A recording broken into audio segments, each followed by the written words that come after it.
ante todo tengo que agradecer a la Academia por el honor que me hace admitiéndome como académico correspondiente, y también quisiera agradecer la cariñosa presentación que ha hecho Ildefonso Díaz de mí. Con Ildefonso empecé a trabajar hace ya algunos años en el campo de las ecuaciones no lineales, que es el comienzo de un largo viaje, en el que tuve la suerte de contar con otras muchas ayudas, colaboraciones, entre ellas también me gustaría citar a Juan Luis Vázquez, que está aquí, con quien hemos compartido también muchas horas de trabajo. Yo, al igual que el conferenciante anterior, tengo que pedir excusas, porque nunca sabe uno exactamente cuál es el tono adecuado para una presentación, y yo quizá he elegido una conferencia poco técnica, en la que de todas maneras alguna que otra ecuación aparecerá inevitablemente. Son cosas a las que no podemos escapar. Quisiera, sin embargo, en estos minutos describir un itinerario, un viaje, el viaje de un matemático al país de la biología. Y la primera presentación, la primera transparencia, pues utiliza una reproducción de una de las ilustraciones que acompañaban a alguno de los muy interesantes libros que los viajeros ingleses de principios del siglo XIX escribieron sobre España, sobre las cosas de España. Ellos venían aquí y les llamaba la atención el exotismo, todo lo que era distinto del medio habitual en el que ellos se movían. Y efectivamente, el viajero lo primero que hace es fijarse en las cosas llamativas, exóticas, que son distintas de aquello a lo que está habituado. En concreto, en mi caso particular, aquello a lo que está habituado en mis años de trabajo en matemáticas, vamos a llamarlas puras. Y efectivamente lo primero que nota el viajero curioso es que hay ciertos caracteres típicos, que son los que establecen una diferencia con aquello que conoce bien, de su propia casa. Por ejemplo, en el caso de la biología, uno de estos caracteres es la complejidad, y el hecho de que la complejidad se autoorganiza. Ahí verán, no sé qué tal se ve desde el fondo, pero lo que pretende reproducir esta transparencia es una imagen, y dentro de esa imagen que está a la izquierda, que es una imagen de un desarrollo embrionario temprano de un embrión de codorniz, pues hay una ampliación y lo que uno ve es una estructura regular geométrica que es el comienzo de una red vascular. Son los estados primeros, a las pocas horas de formarse este embrión, de una red vascular en la que uno distingue características, escalas características, escalas temporales y espaciales precisas. Esto es parte de un trabajo que realicé durante los últimos años en colaboración con un antiguo alumno, Álvaro Kohn, que ahora está en Dresden, y con el doctor Pérez Pumares, que dirige un grupo de biología cardiovascular en Málaga. Así que, si uno observa esas imágenes, ve que ahí hay cosas, sí, complejas, pero no de cualquier manera, están organizadas. Más aún, están autoorganizadas, porque nadie desde fuera les ha dicho a esas células cómo tienen que colocarse. En la imagen de la derecha, quizá acierten a distinguir unos puntos rojos, son los núcleos de las células que forman esa red. El segundo carácter típico que llama la atención es la diversidad, o si queremos, la heterogeneidad. Uno piensa en mariposas, sí, son muy bonitas, pero si le pregunta a uno, ¿pero cuántas especies de mariposas hay? Pues hay unas cuantas, muchas más de las que están reflejadas ahí. Y sobre esos dos rasgos yo quisiera concentrar mi exposición en estos minutos. Sobre la complejidad, los problemas a los que da lugar, los desafíos que plantea, y de manera similar sobre la heterogeneidad y la diversidad. La primera cuestión que uno se puede plantear es si los sistemas biológicos, los seres vivos, vamos a llamarlos así, son demasiado complejos, demasiado complicados para las matemáticas. Por cierto, habrán notado, seguramente, que las transparencias están en inglés a partir de la segunda. Bueno, es otra cosa por la que tengo que pedir excusas, pero en la naturaleza conviene reciclar, para que no se pierdan las cosas. Entonces, lo que hoy se usa aquí, mañana se puede usar en otro lado. Pido excusas, pero permítame seguir con ellas. Como iba diciendo, una cuestión que se oye con frecuencia es: los seres vivos son demasiado complicados para que se puedan estudiar por métodos matemáticos. Y eso nos lleva a plantearnos la cuestión de qué entendemos realmente por complejidad. Y lo primero que uno puede hacer notar es que en la vida normal hay muchas cosas complejas que damos por sencillas. Por ejemplo, un avión, uno de los aviones típicos que transportan pasajeros en la actualidad, como se dice en ese texto, que ahora precisaré, es un verdadero circuito volador que tiene más de 150.000 sistemas modulares diferentes, organizados entre sí a través de protocolos no triviales, que dan lugar a un vasto sistema de control. De hecho, el nivel de actividad interna es abrumador. Y como dicen los autores, los datos analizados sobre el estado del avión, cuando se hacen las pruebas finales, equivalen a un genoma humano por minuto. Estas son notas tomadas de un artículo ya no tan reciente, pero que es interesante observar que está firmado por dos autores, de los cuales uno es un profesor de anestesia, un anestesista, y el otro es un ingeniero aeronáutico. De manera que la complejidad no tiene tanto que ver con el número de componentes, porque manejamos habitualmente objetos o sistemas que tienen grandes números de componentes. Quizá tenga que ver con otra cosa. Y la cosa en cuestión hace referencia a una característica distintiva de los seres vivos, que es su capacidad para hacer funciones y tener propósitos. Ahí se ve en esa imagen, que está tomada del National Geographic, se ve un chimpancé que está construyendo un objeto, está construyendo un tubo, está ensamblándolo, y con ese tubo va a ir a un termitero, va a pinchar y va a chupar y va a sacar termitas para comérselas. Y como dice el texto que figura a continuación, aunque los sistemas vivos obedecen las leyes de la física y la química, es la noción de función o de propósito la que diferencia la biología de otras ciencias naturales. Esta cita está tomada de ese trabajo. El primer firmante, Harold Harwell, es un famoso biólogo de teoría de sistemas que recibió el Premio Nobel de Medicina hace algunos años. Bien, ¿y cómo vamos a tratar con estas características peculiares de este país exótico al que estamos viajando? Complejidad y diversidad. Pues lo que se propone en esta conferencia es usando modelos. ¿Y qué es un modelo? Un modelo es algo que permite sacar una estructura que estaba oculta. Ahí hay una imagen de una de las famosas estatuas, esculturas incompletas de Miguel Ángel, una de las prisiones que están en Florencia, en la que se ve como de una piedra está apareciendo un objeto que el autor no llegó a concluir. De hecho, en la vida habitual, no solo en biología, sino en otros campos, estamos abocados a tratar con grandes cantidades de datos.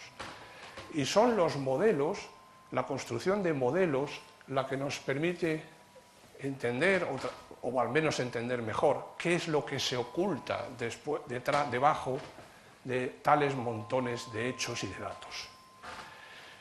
Pero para hacer eso, pues al hacer un modelo vamos a tener que hacer alguna elección, como el chimpancé de antes, y esperemos que con el mismo éxito, o por lo menos parecido. Ante todo, quizá convendría entender qué es lo que significa la palabra modelo, porque en diferentes idiomas, y no me refiero solo al español o al inglés, significa cosas distintas. Por ejemplo, ¿qué significa en matemáticas y qué significa en biología? Pues, por ejemplo, en matemáticas, un modelo es algo parecido a eso, es un sistema de ecuaciones diferenciales, de las que se sacan unas conclusiones, eso tiene unas propiedades. En biología, un modelo es un bicho, por ejemplo, y es muy distinto una cosa de otra. Es el término que se utiliza, por ejemplo, cuando se habla de un modelo animal o un modelo de progresión tumoral, pues muchas veces se habla de un estudio realizado en algún tipo de animal. Incluso hay que tener cuidado con las abreviaturas, porque en nuestro campo, en el campo del que provenimos Ildefonso, Juan Luis y yo, si uno ve las palabras PD, dice, estos son las iniciales de Partial Differential Equations, y uno la escribe ahí, ¿no? Pero según con quien se hable, si uno se dirige a un biólogo y dice, PD, eso es la fosfodiesterasa, que es uno de los segundos mensajeros que transmiten información dentro de una célula, ahí no hay duda. Bueno, pues entonces no hay duda, pero conviene estar atento y traducir cuando haga falta. Un ejemplo muy típico, esta es una de las transparencias que tiene alguna ecuación, es lo que se llama el modelo de Lotka-Volterra, un modelo famoso en ecología que describe la interacción de dos especies. La interacción de una presa, representada por la variable x, que lo que dice esta primera ecuación es que la presa, ¿cómo varía en el tiempo? El número, la concentración, el número de habitantes de la población de esa presa. Hombre, si no hubiera gente que se la coma, si esta ahí fuera cero, y son los predadores, pues eso crecería, tendería a crecer exponencialmente. Pero si aparecen depredadores, los encuentros de las presas con los depredadores suelen ser fatídicos. Entonces eso hace decrecer esa población. Y análogamente, la población de depredadores, si no hubiera presas, tendería a desaparecer porque no hay comida. Y, sin embargo, si aparecen esas presas, pues entonces los encuentros favorecen el crecimiento de los depredadores. Este es un modelo, probablemente es el primer modelo matemático que se utilizó con cierta profusión en biología, en ecología en concreto, pero curiosamente proporciona un resultado en cierto modo inesperado. Y el resultado es que esas dos especies, con esas leyes que hemos establecido, siempre coexisten. Ninguna de las dos llega a extinguirse. La extinción es una cosa importante al pensar en especies que coexisten en un ecosistema, y lo que dice el modelo no es que no haya extinción, es que si las normas que retenemos para nuestro estudio son ese tipo de interacción, entonces nunca habrá extinción. Puede haber extinción por otras razones, como les pasó a los dinosaurios, pero no como consecuencia del modelo de Lotka-Volterra. Bueno, pues entonces, si estamos decididos a hacer modelos para entender algunos de los rasgos característicos de este país exótico para un matemático como puede ser la biología, queremos fijarnos en esas circunstancias tópicas, complejidad y diversidad, uno, a la hora de hacer modelos, se puede plantear varias cuestiones. Bueno, ¿cómo vamos a hacerlo? Es decir, ¿qué tipo de modelos pueden ser útiles? ¿Qué información nos pueden proporcionar que no consigamos por otros métodos? ¿Qué nivel de detalle debemos poner en uno de estos modelos? ¿Y qué podemos esperar de él?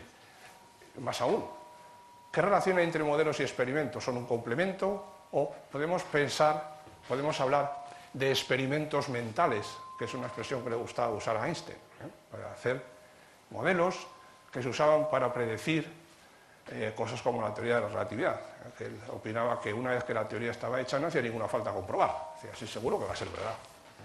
Sí. ¿Cuántos detalles hay que dejar en un modelo? Ahí hay dos alternativas en cierta manera opuestas. Tenemos un cuadro con muchos detalles, una obra maestra, pero a la derecha hay una obra que no es en absoluto desdeñable, es muy anterior, en el que el nivel de detalle es muy pequeño, pero cualquiera de las dos, en mi opinión, es capaz de transmitir un mensaje, que en este caso es una emoción artística. ¿Cuál es el nivel de detalle que hay que poner en el modelo? Bueno, pues hay una elección obvia. Aquí hay muchas ecuaciones, pero no hay que preocuparse, porque no hay que fijarse. En realidad, lo único que hay que fijarse es que son muchas, como voy a explicar ahora. Hay una elección que parece natural, que es que un modelo que representa una realidad compleja tiene que ser muy complejo también. Entonces hay que poner muchas ecuaciones, muchas leyes. Una ecuación es una ley escrita con un símbolo, con un tipo de símbolos. Hay que poner muchas ecuaciones para tener en cuenta muchas de las circunstancias que se dan a la vez en ese proceso. Y ahí hay unas numeradas de 1 hasta 7, pero hay más. La cosa sigue hasta las 13, que aparecen exactamente en este trabajo de un famoso biólogo español que estaba trabajando en Estados Unidos, precisamente que aparece en el contexto del estudio de cómo se desarrolla la bilateralidad en un embrión. Bueno, ahí hay muchas ecuaciones con términos raros. Lo único que es importante recordar es eso, que hay muchas ecuaciones y hay muchos parámetros. Los parámetros son muy importantes porque un parámetro como este lo que dice es esta sustancia, la que sea, cómo varía en el tiempo si nos olvidáramos de todo lo demás, si esto no estuviera aquí. Y lo que viene es una tasa de crecimiento. Tasas que en principio, si uno quiere hablar de la realidad real, valga la redundancia, habría que medir. Y eso es muy complicado. Tan complicado como que en la práctica es inviable. ¿Qué pasa con estos modelos que aspiran a la completitud, a costa de un gran número de ecuaciones y un gran número de parámetros. Pues tienen un problema, que es que los parámetros, los modelos con muchos parámetros, nos arrastran fácilmente al error. Hay una frase tomada de un artículo que escribió un famoso físico, Freeman Dyson, recordando unas conversaciones con Enrico Fermi, otro no menos famoso, quizá incluso más, físico hace muchos años. Fermi decía: recuerdo que mi amigo von Neumann, él llamaba Johnny von Neumann, acostumbraba a decir que con 4 parámetros ajusta un elefante y con 5 le hace mover la trompa. Bueno, esto es una frase ingeniosa, pero es casi verdad. Por lo menos lo cierto es que hay un artículo reciente en la que a uno le dicen cómo dibujar un elefante con 4 parámetros, esos sí son complejos, que en realidad es como si fueran 8, ¿no?, reales, pero que se puede dibujar. Y al hilo de esta observación, en la que está presentada de manera cómica, pero que creo que merece la pena reflexionar sobre ella, vale la pena quizás recordar otra cita de un trabajo de unos autores, de unos Lev Ginzburg y Christopher Jensen, trabajando en el campo de la ecología, que lo que decían en relación con lo anterior es que en general siempre hay muchas teorías capaces de explicar una observación. Dadas las circunstancias, dirían los autores, vamos a preferir siempre la más sencilla, la más general y la que requiera menos ajuste de parámetros. Hay una alternativa a esta estrategia de la complejidad que rápidamente nos lleva al pantano de los parámetros, en el que una vez que uno mete el pie es difícil salir. La alternativa es buscar otra cosa, buscar la explicación más sencilla. Este es un texto tomado de una obra de John Bonner, que es un famoso, ya anciano, biólogo del desarrollo, muy influyente en el desarrollo de la biología evolutiva en el siglo XX, que decía lo siguiente, en esta obra ahí citada: yo voy a usar mi sugerencia acerca de cómo usar modelos es diferente de las habituales. Las habituales, por habituales se refiere a las anteriores. No me interesa tanto modelos que hagan predicciones y no me interesan modelos que se puedan ampliar de manera que añadas cosas y cosas. Lo que realmente me interesa son aquellos modelos que iluminan la solución más sencilla. Claro, en su campo, él siempre ha estado interesado en su carrera y en su larga vida por el origen de la multicelularidad, cómo es que células, vamos a llamarlas independientes, de pronto deciden coordinarse y formar un órgano o una colonia, ¿no? Y en este contexto, a él lo que le interesa es estudiar cómo ha surgido ese tipo de acción y cómo se mantiene. Y he señalado en azul esa observación de que le interesa aquellos modelos que iluminan la solución más sencilla. Así es que, dadas las circunstancias, yo en esta presentación voy a escoger este segundo camino, sin excluir ni en modo alguno quitarle mérito al anterior. Pero en estos minutos quisiera hablar de este segundo punto de vista.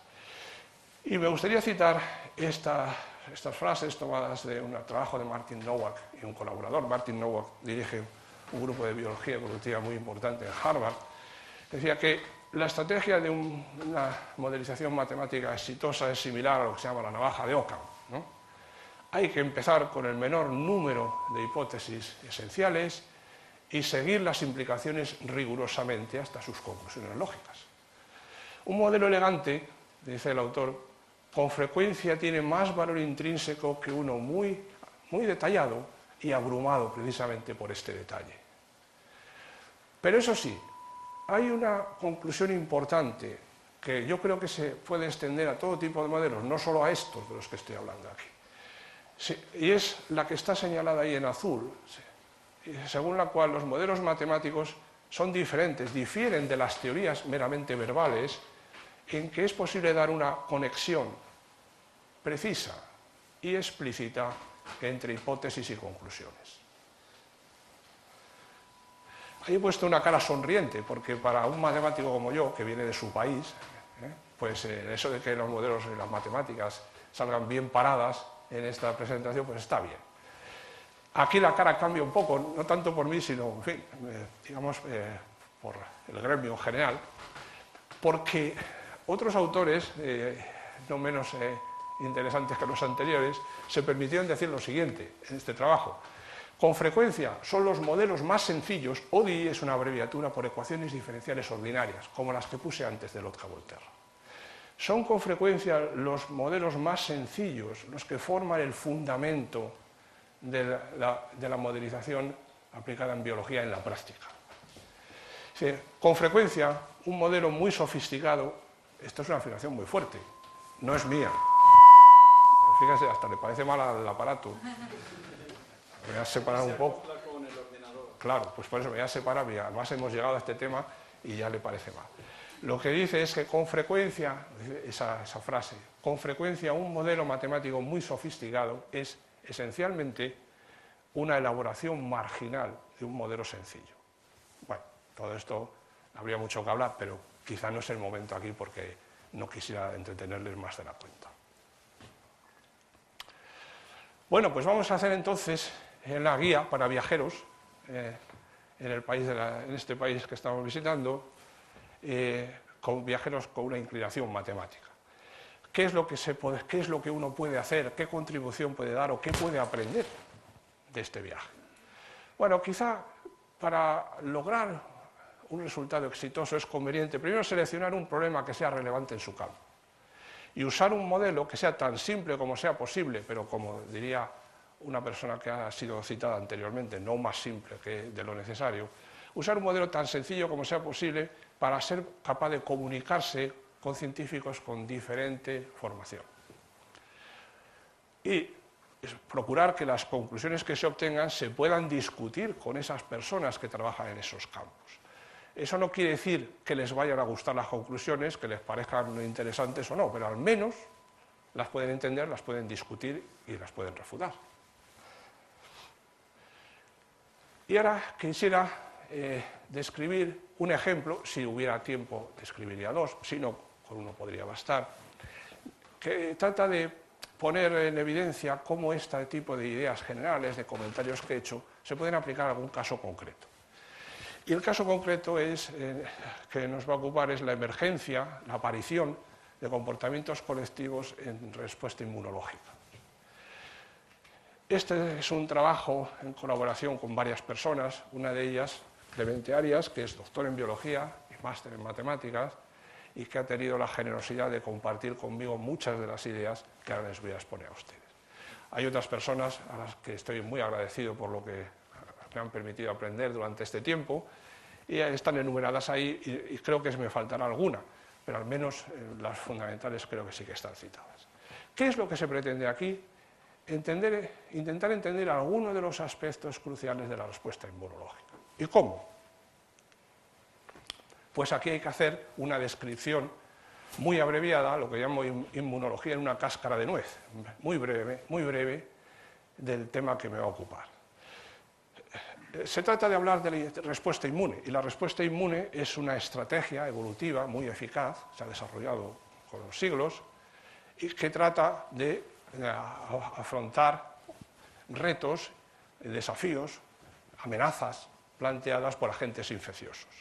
Y los agentes, y digamos los instrumentos de los que voy a hablar especialmente son, en este caso son las células T, los linfocitos T, que son parte muy característica y muy eficaz de esta respuesta. Hay algunas imágenes, en la izquierda son las imágenes en azul de estas células, y a la derecha se ve estas células que ahora han pasado a estar en rojo por motivos de la fotografía atacando una célula cancerosa. ¿Cómo se genera esta respuesta inmunológica? Pues estas células T inicialmente están por ahí circulando por el organismo, pero están dormidas, están inactivas, y hay que activarlas. Y de activarlas se encargan unas células, se llaman células dendríticas, que lo que hacen es, cuando hay algo sospechoso por ahí, cogen un trozo, un antígeno, se lo plantan en la membrana y van circulando por el torrente sanguíneo buscando linfocitos T para decirles: oye, ¿alguno de vosotros sabe qué es esto? Entonces, la mayor parte de los linfocitos dormidos, naïve, inactivos, bueno, no la mayor parte, todos y cada uno de ellos son capaces de reconocer prácticamente un solo tipo de antígenos. Tienen algo así como una llave puesta también en su membrana, para entendernos, que es capaz de entrar en una sola cerradura, que corresponde a un antígeno. Entonces, cuando esa célula dendrítica lleva un antígeno ahí y lo está enseñando y dice, oye, ¿tú has visto alguna vez esto? Y el otro no lo conoce y dice, no, pues no pasa nada. Pero, si logra reconocerlo, entonces se produce un acoplo muy eficaz entre la célula T y el linfocito hasta ahora inactivo y la célula que lleva el antígeno, se forma lo que se llama la sinapse inmune y ahí empiezan a pasar cosas importantes. Las cosas importantes es que la célula que estaba dormida se despierta y se convierte rápidamente en un guerrero eficaz y valiente. No solo eso, sino que se reproduce activamente, multiplicando su número inicial por millones, para producir muchos guerreros eficaces y valientes que van a atacar a todo lo que lleve ese antígeno en la membrana. Ese es un proceso que se llama expansión clonal. Así que ese ejército se moviliza muy rápidamente una vez que se reconoce a este elemento nuevo, pernicioso, que se ha introducido en el organismo. Normalmente la película termina bien, entonces llega un momento que la infección es vencida y hay que desmovilizar ese ejército, cosa que se hace de una manera muy drástica. La mayor parte de esos soldados valientes se suicidan y se eliminan. Solo queda un porcentaje pequeño que es, por decirlo así, un vestigio que queda de alerta, por si vuelve a aparecer el mismo enemigo, ser capaz de reconocerlo y actuar con rapidez. Y una cosa que a mí, cuando empecé a hablar de este tema, con Clemente y con otras personas, me llamaba muchísimo la atención, es que no hay ningún órgano central que dé órdenes. Esto las células lo hacen por su cuenta y riesgo. Y entonces uno podría pensar, ¿lo hacen de manera caótica? Pues no, porque de hecho lo que se observa sistemáticamente es una situación como esta, la que se representa en esta gráfica. En esta gráfica aquí está el tiempo y aquí está representado el número de células. Entonces aparece un patógeno, el patógeno es el que trae la infección. El patógeno entra al organismo y normalmente ahí se reproduce muy bien, entonces su número crece y cuando empieza a crecer estimula a estas células de las que hablábamos, linfocitos T, que empiezan a crecer y alcanzan grandes números, pero hay alguna cosa curiosa que se observa en esa imagen, que lo que hace es reproducir lo que tiene lugar en la realidad, y es que hay un delay, hay una separación en tiempo entre los valores, los grandes valores de las células T y los grandes valores del patógeno, es decir, las células T se siguen reproduciendo cuando en realidad ya no haría falta. En esta imagen ya, aquí, por ejemplo, ¿para qué hace falta que sigan creciendo? No hace ninguna falta. Y a su vez llega un momento que por alguna razón ellas deciden que ya hay que desmovilizar este ejército, como he dicho, con un procedimiento drástico, que es apoptosis, la muerte o suicidio celular. La cuestión es, ¿y cómo es que saben hacer esto y lo hacen regularmente en ausencia de un órgano central de control? Eso lleva a la cuestión de cómo tomar decisiones individuales en escenarios confusos. Esta es una reproducción de una famosa pintura de Peter Bruegel, en la que si uno mira al ángulo aquí inferior a la derecha, no sé qué tal se verá desde ahí, porque la resolución de estas imágenes no es muy buena, pero aquí se ve pues, a un joven que está tocando la guitarra para su amada, ahí toda la vida es feliz, pero aquí están pasando cosas muy serias, y por aquí no digamos. Están pasando al mismo tiempo cosas muy distintas, relativamente próximas. Este es el escenario típico de la respuesta a una infección aguda. Y entonces lo que pretendíamos en una serie de trabajos, en fin, que algunos ya están concluidos, otros están todavía en marcha, es intentar explicar algunas de estas características a partir del comportamiento individual de cada célula. ¿Cómo se puede explicar esta separación entre la tasa, el momento en que hay más células, más linfocitos, y el momento en que hay más patógenos? ¿Por qué no coinciden esas dos gráficas en el tiempo? ¿Por qué algunas de esas células de memoria no desaparecen? Puesto una vez que empieza ese suicidio generalizado, podrían desaparecer todas. ¿Y cómo podemos hacer eso con un modelo?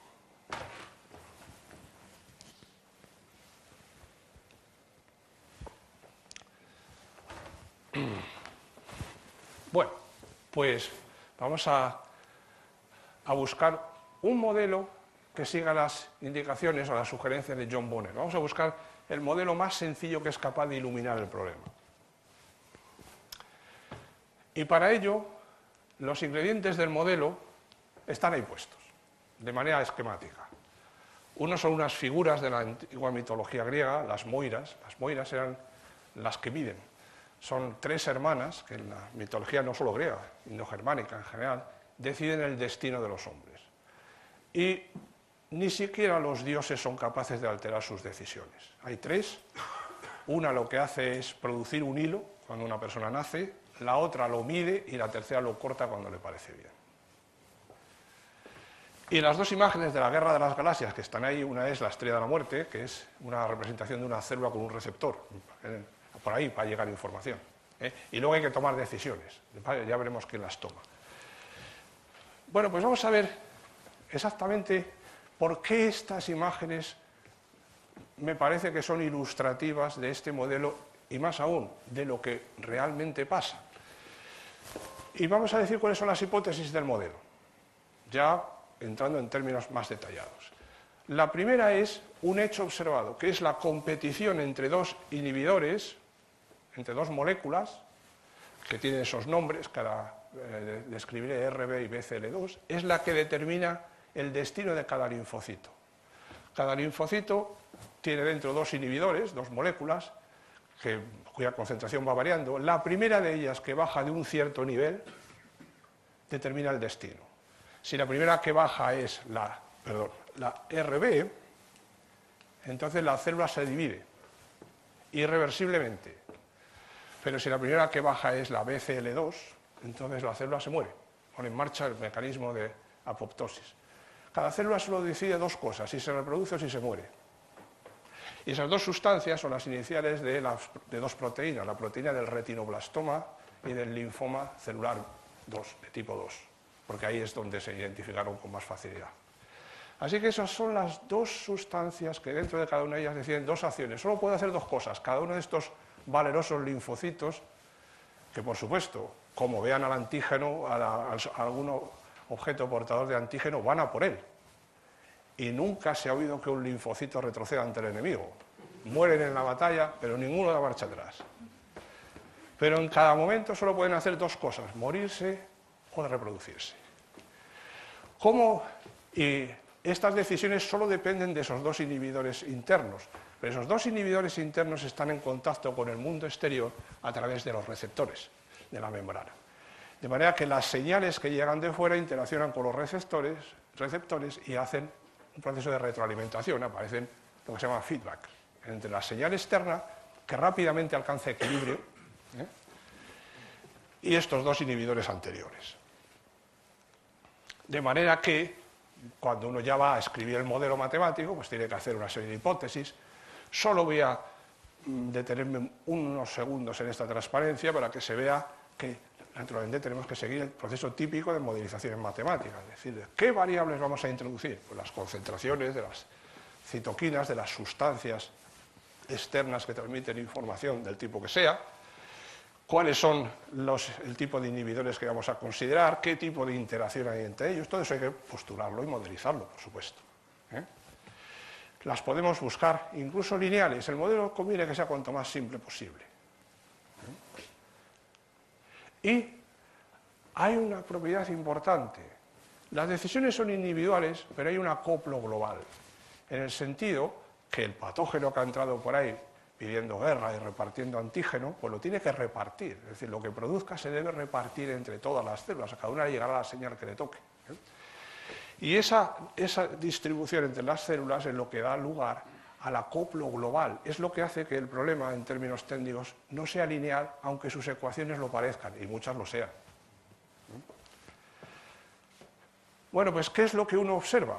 Pues que si se compara lo que se ve, que está aquí a la izquierda, son gráficas tomadas de varios casos, de varias situaciones, con lo que el modelo simula, que es lo que está aquí a la derecha, pues se observa un parecido considerable. Naturalmente el modelo siempre sale más redondeado porque al simular se redondea, no por otra razón. Y luego se pueden hacer una serie de observaciones que son muy interesantes, pero las que no me quiero extender ahora, que es no solamente, uno no se debe fijar solo en que el modelo reproduzca lo que se ve. Eso lo pueden hacer muchos modelos. Lo importante es que el modelo sea capaz de predecir algo que no está escrito en las ecuaciones y que incluso no se sabe.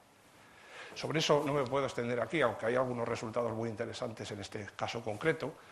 La última imagen que hay aquí sobre este ejemplo es una simulación para ver cómo afecta el ruido externo a la forma de las figuras, que es muy poco. Las simulaciones empiezan con 100 células y alguien podría decir, hombre, son muy pocas. Bueno, no son tan pocas, porque son 100 células que estaban inactivas. Las células inactivas, cada una tiene una llave que solo entra en una cerradura, de manera que células con una llave que abra esa cerradura inicialmente hay muy pocas. Por ejemplo, en un ratón que yo sepa se han medido con más precisión, son del orden de 200. No pasa nada por poner más números, simplemente se hace todo un poco más largo. 10 minutos tendría. Pues vamos a ver si en 10 minutos soy capaz de hablar un poco del segundo aspecto que quería tratar aquí, que es la diversidad, la heterogeneidad. Pero, bueno, perdón, antes algunas observaciones para concluir este. Por lo menos uno vamos a ver si lo acabamos bien. Si el otro no podemos con él, pues lo dejaremos. Hay varias precauciones que hay que tomar. Hay que tener cuidado con varios perros, como pone ahí esa imagen. Por ejemplo, estos modelos buscan la solución más sencilla, pero uno se puede plantear la cuestión, pero la solución más sencilla seguro que es la que se ha elegido la evolución, la que se ha elegido en el curso de la evolución. Pues no lo sabemos. Aunque algunas personas, como Daniel Bernoulli hace muchos años, consideraban que esto sería un dogma, un postulado. Él decía, a día de hoy, ninguna observación nos lleva en contra de la opinión de que las leyes de la naturaleza siguen siempre las leyes más sencillas. Ya, pero el hecho de que no lo hayamos observado hasta ahora no quiere decir que no pueda pasar. Es decir, que un modelo que ilumina la solución más sencilla puede estar muy bien y puede ser erróneo. Porque a lo mejor la naturaleza, por alguna razón que no se ha entretenido mucho en explicar, ha elegido otra opción. Pero en todo caso, saber cuál es el modelo más sencillo siempre es interesante, porque permite, en particular, comprobar lo que en inglés se diría falsificar, diseñar algún experimento para ver si se puede refutar esa proposición o no. Por supuesto, uno puede preguntar, bueno, supongamos que sí, que la naturaleza siempre escoge la solución más sencilla y tú me has encontrado una, ¿y por qué no puede haber otra, también muy sencilla? Claro que puede haberla. De hecho, una cuestión importante ligada no solo con esta observación, sino con la precedente, es el fenómeno de redundancia, el hecho de que en el curso de la evolución, normalmente, cada función ha desarrollado, o cada organismo, ha desarrollado varias estrategias para cumplir la misma función y en ocasiones las ha conservado todas como mecanismo de seguridad. Pues si me apaga la luz, enciendo la vela, ¿no? Eso está muy bien, pero tiene un coste metabólico, porque esas opciones hay que pagarlas. Y la célula o el organismo del que hablemos tiene que obtener energía por algún procedimiento y distribuirla entre diversas opciones. Esa es la cuestión de la redundancia, que es una cuestión importante, de la que me voy a limitar simplemente aquí a esbozar su nombre. La última cuestión es qué podemos decir de los parámetros. Parámetros, decía Enrico Fermi, que le había dicho su amigo von Neumann, que hay que tener cuidado con muchos parámetros, y es verdad. Lo que hay que, al menos en este tipo de modelos que pretendemos obtener, lo que se busca es que los parámetros sean estructurales, no tanto constantes cinéticas, que son difíciles, por ejemplo, velocidades de reacción, que son muy difíciles de medir en un medio vivo, como propiedades de respuesta de un tipo de célula a un estímulo, que eso es, entre comillas, más fácil de medir.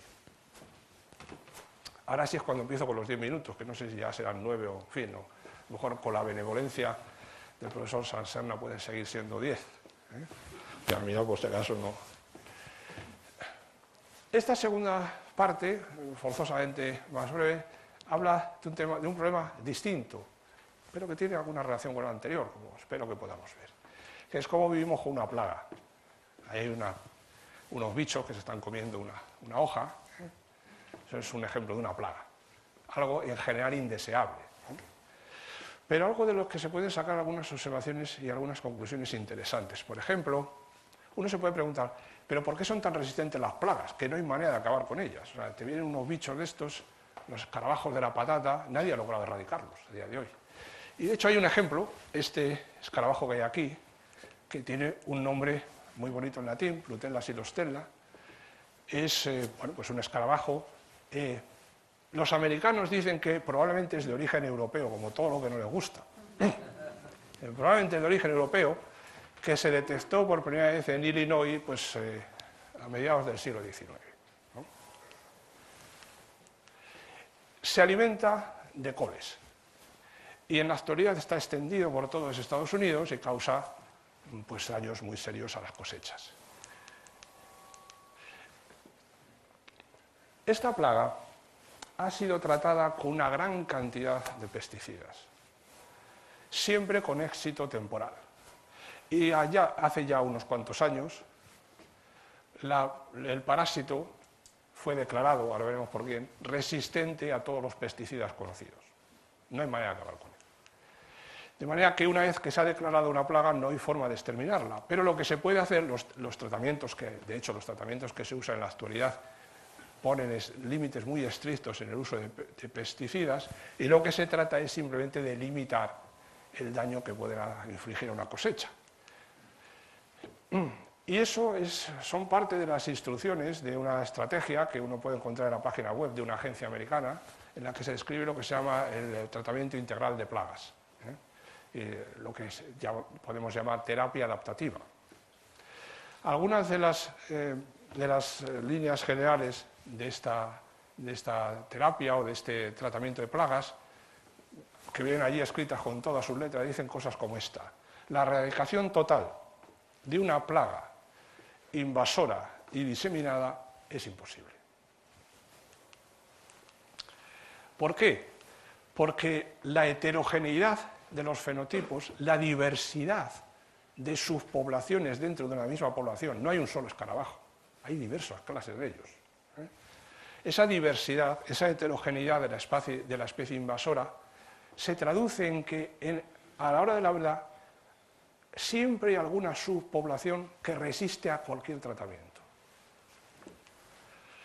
Se puede controlar una plaga y siempre es mejor el control biológico que el químico, eso es al menos lo que dice ahí. A ver si esto ha decidido. La conclusión final es: no traten de matar tantos escarabajos, tantos insectos como sea posible. Solo el mínimo requerido para mantener la plaga bajo control. Y en particular, para evitar que algunas de las subpoblaciones más agresivas, que son mantenidas a rayas por las menos agresivas, no se hagan fuertes y se apoderen de todo. Y de aquí se pueden sacar algunas conclusiones interesantes. Bueno, una de ellas es que uno puede decir, bueno, esto es cosa de bichos. Bueno, sí, según. Nosotros somos una especie, en cierto modo una plaga, muy resistente, debido a la heterogeneidad de fenotipos en la especie humana. Y hay una gráfica que describe lo que se sabe a día de hoy sobre uno de los momentos, en tiempos recientes, en que la humanidad estuvo más cerca de desaparecer, que fue la peste negra. Se extendió en particular por toda Europa y eliminó a la mitad de la población, pero con el resto no pudo. ¿Por qué? Pues porque hay siempre algún fenotipo que tiene inmunidad, que desarrolla inmunidad, por lo menos hasta ahora. Claro, el día que esto deje de pasar se acabaron las conferencias. Y ahora vamos a pasar al tema que quería mencionar brevemente, y es cómo se pueden aplicar estas ideas para intentar modificar, mejorar algunos tratamientos clínicos que hoy en día se están aplicando, en concreto en el caso de la radioterapia. Cuando uno pasa de hablar de plagas a tumores, lo que se encuentra es que efectivamente en el tratamiento de tumores el problema más grave es la recurrencia después del tratamiento. Y esa recurrencia hoy en día se sabe que está directamente asociada con la heterogeneidad, con la diferencia de fenotipos que aparecen en un mismo tumor. Lo malo es que los métodos de diagnóstico de que disponemos a día de hoy, métodos que no sean invasivos, no son capaces de dar información relevante sobre la heterogeneidad tumoral.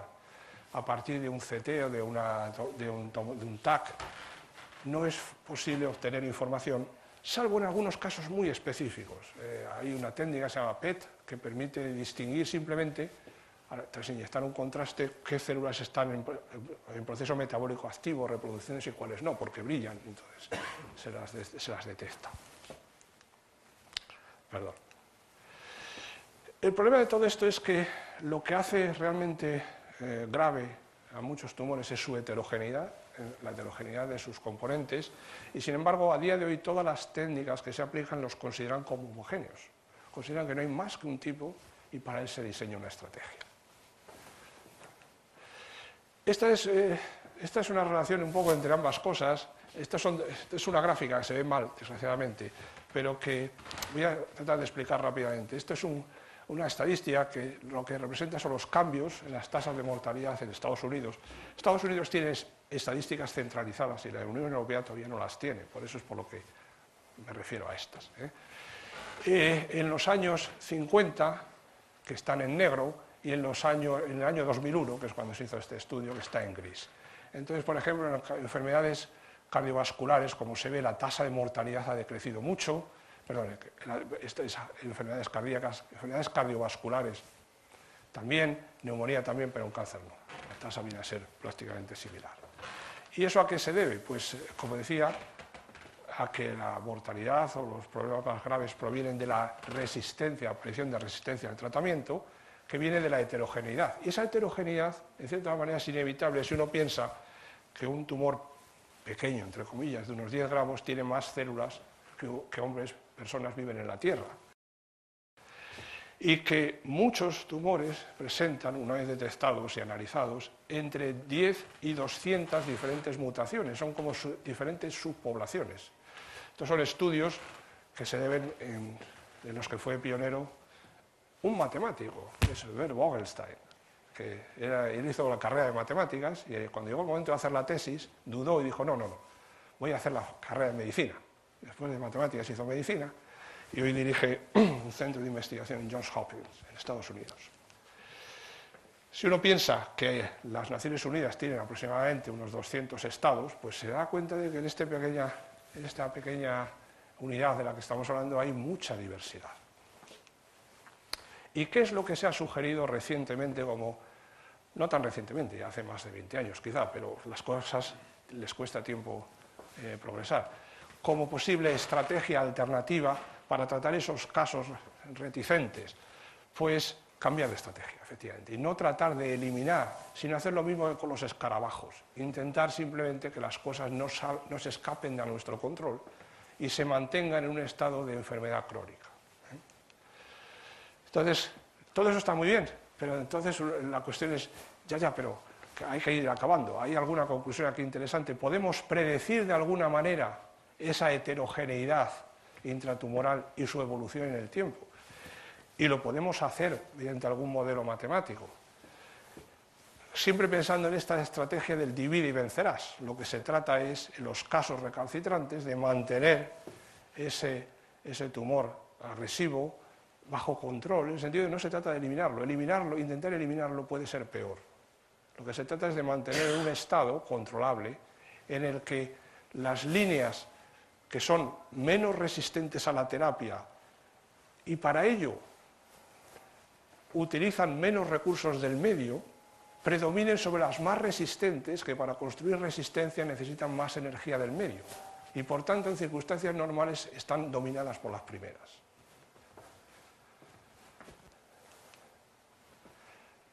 ¿Podemos predecir algo? Bueno, he puesto ahí una imagen de uno de los clásicos del cine, El séptimo sello de Ingmar Bergman. Esta es una película muy conocida en la que un caballero sueco vuelve a Suecia después de las cruzadas, en la persona de la derecha, en la que los amantes al cine quizás reconozcan a un jovencísimo Max von Sydow, pues ya estaba en esta película. Y él cuando vuelve allí a disfrutar de su familia, de sus posesiones, se encuentra con la muerte y dice, se acabó, esta es tu hora. Pero él logra una primera victoria parcial, diciendo, esto me parece fatal, tú abusas de tu poder, no tienes valor de decidir mi destino mediante una partida de ajedrez. Juguemos al ajedrez, a ver quién gana. Entonces la muerte dice, vale. La muerte que está ahí a la izquierda es el caballero juega muy bien, la muerte también, pero además hace trampas. La muerte logra enterarse de la estrategia del caballero mediante una trampa vil. Claro, quien predice la estrategia del rival tiene muchas posibilidades de ganar, que es lo que al final sucede. Bueno, pues 2 minutos, a ver si acabo, para simplemente mencionar el estudio que hemos realizado y que seguimos realizando en estos momentos en colaboración con diversas personas. Una es Juan Carlos López Alfonso, un antiguo alumno mío de doctorado que ahora está en Alemania, y otra es el doctor Luis Núñez, que es el jefe del servicio de radiofísica del Hospital Puerta de Hierro, donde están todas estas máquinas, y que ha dedicado mucho tiempo, ha tenido mucha paciencia para hablar con nosotros, y especialmente con Juan Carlos, acerca de cómo funcionan los simuladores, porque las máquinas las dirige un simulador, y el simulador funciona con un programa que es una caja negra. Bien. Bueno, pues lo que se trata es de ver si somos capaces de hacer un experimento mental y de ver cómo va a evolucionar la heterogeneidad de un tumor partiendo solamente del conocimiento de sus propiedades biológicas, nada más. De las propiedades biológicas, perdón, de los fenotipos, de las diversas subpoblaciones que aparecen. Y entonces lo que hacemos es, lo que hicimos, una de las cosas que hicimos es una serie de simulaciones en las cuales inicialmente tenemos una sola línea que empieza a crecer. Y entonces lo que hacemos es, dejamos crecer esa línea a partir de una célula, es un clon, hasta que se alcanza un número que es muy pequeño a efectos clínicos, pero muy grande a efectos computacionales. Son 100.000 células del mismo tipo. Y en ese momento hacemos lo siguiente, introducimos al azar una mutación, que es que un 15% de esas células elegidas al azar, no las ponemos en ningún lado, se eligen al azar, las sustituimos por otras muy diferentes y mucho más agresivas, en el sentido que cuando llegue la hora de aplicar una cierta terapia son más resistentes. Y ahora dejamos crecer todo. Dejamos crecer todo hasta que se alcanza el millón, que es básicamente 1 milímetro cúbico y un poco más. Una cosa muy pequeña.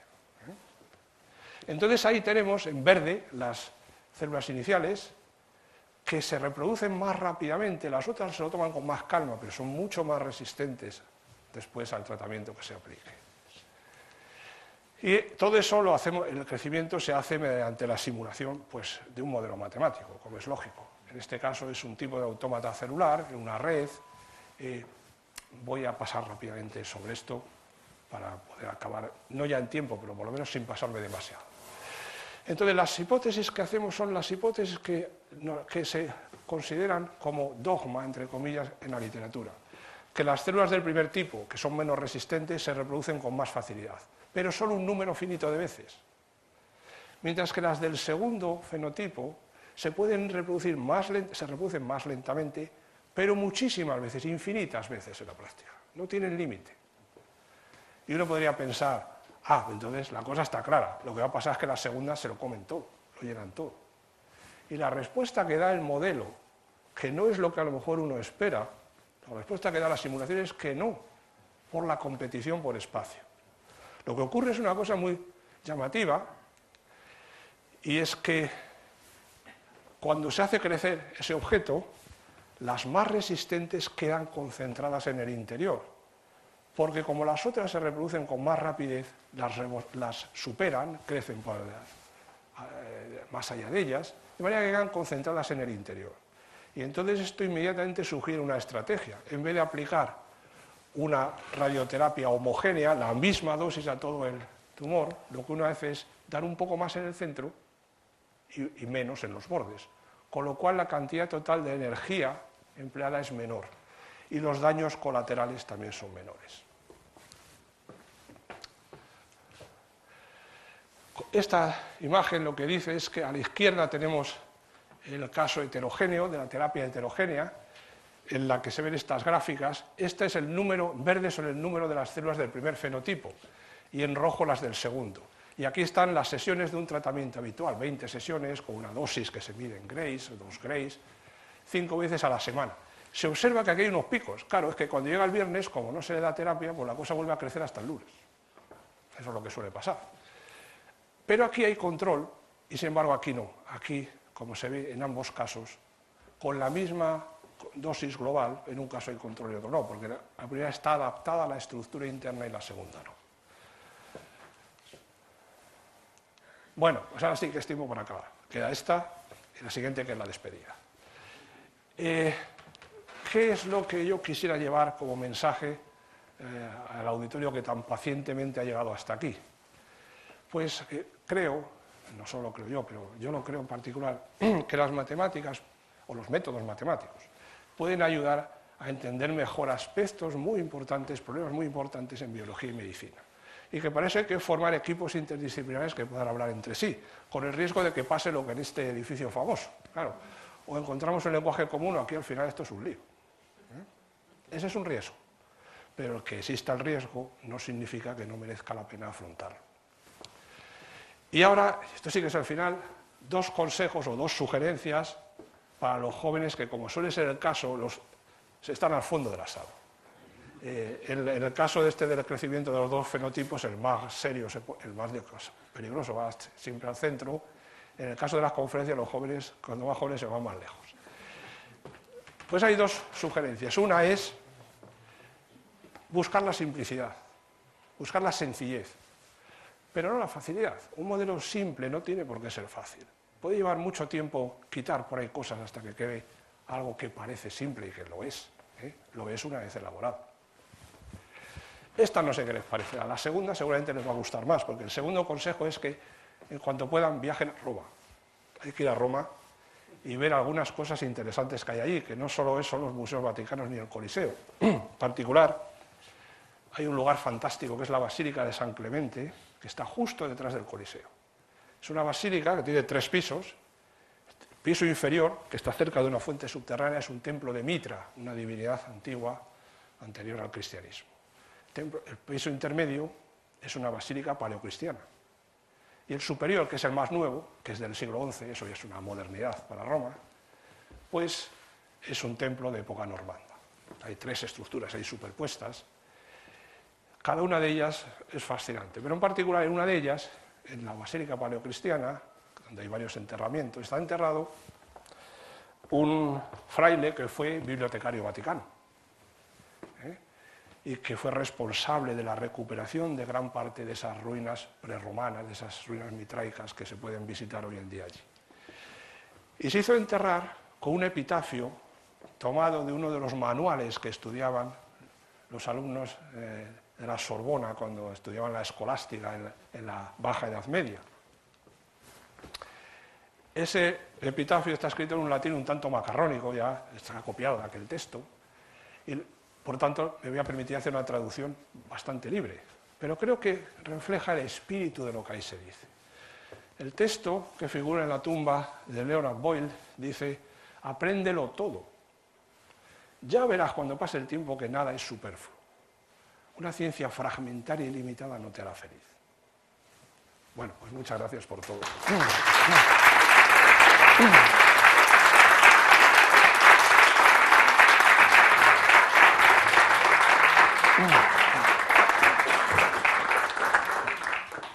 Pues muchas gracias. Enhorabuena. Gracias. Y la academia tiene que cerrar, así que tenemos que levantar las manos. Bueno, estupendo, ¿eh? Muchas gracias.